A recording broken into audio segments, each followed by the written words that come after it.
I have mentioned in this space, probably too frequently for your patience, the Latin phrase, Amor Fati.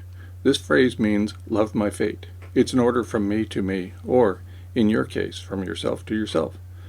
The calendar on my telephone reminds me twice each day, Amor Fati. The reminder comes each morning and each afternoon. Amor Fati describes an attitude of accepting and even embracing everything that happens in life. It indicates one must embrace suffering and loss, along with favorable events. Amor Fati indicates we cannot erase our past. Rather, we must accept the good and the bad. We must have the strength to handle the mistakes we make, along with our acts rooted in wisdom. An old story provides an example of Amor Fati, especially in light of our incomplete knowledge regarding what lies ahead. Its origin is unknown, but it comes from the Taoist tradition, so it could easily be more than 2,000 years old. This is the story of a farmer and his horse. One day the farmer's horse runs away. His neighbor comes over to commiserate. He says, quote, "I'm so sorry about your horse," end quote. The farmer replies, quote, "Who knows what is good or what is bad?" End quote.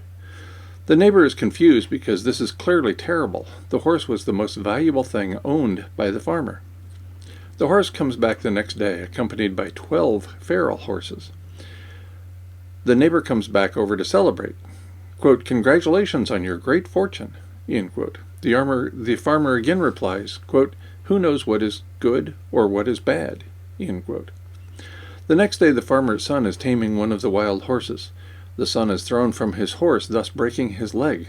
The neighbor comes back over and says, quote, "I'm so sorry about your son," end quote. The farmer repeats his signature line, quote, "Who knows what is good or what is bad?" End quote. The next day the army comes through the village to conscript able-bodied young men to fight in war. The son is spared because of his broken leg. The story can go on indefinitely, describing events that seem superficially good or bad.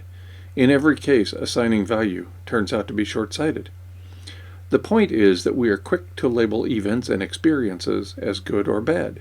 Very frequently, the dichotomy turns out to be a false dichotomy. The distinction between good and bad is unclear. There is another Latin phrase with which you are probably familiar. Memento Mori means, remember, you must die. It is a symbolic or artistic reminder of the inevitability of death. The concept has been used in funerary art and architecture since the medieval period, and it can be found in many forms, including paintings, tombstones, timepieces, ornaments, and jewelry. As with Amor Fati, Memento Mori is used as a reminder to oneself. Our lives are short. We will inevitably die. I live in southeastern Vermont.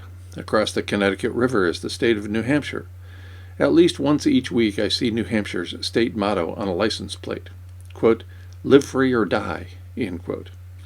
Apparently the folks in New Hampshire are unaware that everyone dies, regardless how free they are. In addition, they haven't noticed that living in a former republic, now a fascist country, is hardly a good example of living freely. In any event, in this state we frequently refer to New Hampshire as the die state. This saves us the first 3 words, hence the first 3 syllables of the New Hampshire state motto. It also seems considerably more accurate than the official motto. I'll finish with a related idea that is not nearly as old as Amor Fati or Memento Mori. It dates only to the 18th century with philosopher David Hume.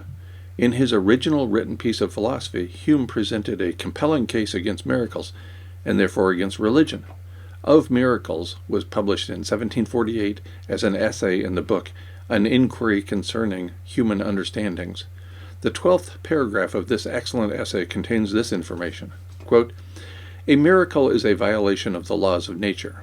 And as a firm and unalterable experience has established these laws, the proof against a miracle, from the very nature of the fact, is as entire as any argument from experience can possibly be imagined. Why is it that more than probable that all men must die, that lead cannot of itself remain suspended in the air, that fire consumes wood and is extinguished by water, unless it be that these events are found agreeable to the laws of nature, and there is required a violation of these laws, or in other words, a miracle to prevent them? Nothing is esteemed a miracle if it ever happen in the common course of nature. It is no miracle that a man, seemingly in good health, should die on a sudden, because such a kind of death, although more unusual than any other, has yet been frequently observed to happen. But it is a miracle that a dead man should come to life, because that has never been observed in any age or country. There must, therefore, be a uniform experience against every miraculous event, otherwise the event would not merit that appellation. And as a uniform experience amounts to a proof, there is here a direct and full proof, from the nature of the fact, against the existence of any miracle. Nor can such a proof be destroyed or the miracle rendered credible, but by an opposite proof, which is superior." End quote. My 3-word summary of this 249-word paragraph: miracles cannot happen. My slightly longer summary: a miracle has never been demonstrated to have occurred because, by definition, a miracle is impossible. Hume's essay should be required reading for anybody interested in understanding reason and religion. Considering the ludicrous religious statements coming from every recent U.S. president and every recent presidential candidate, it should be required reading for them, too.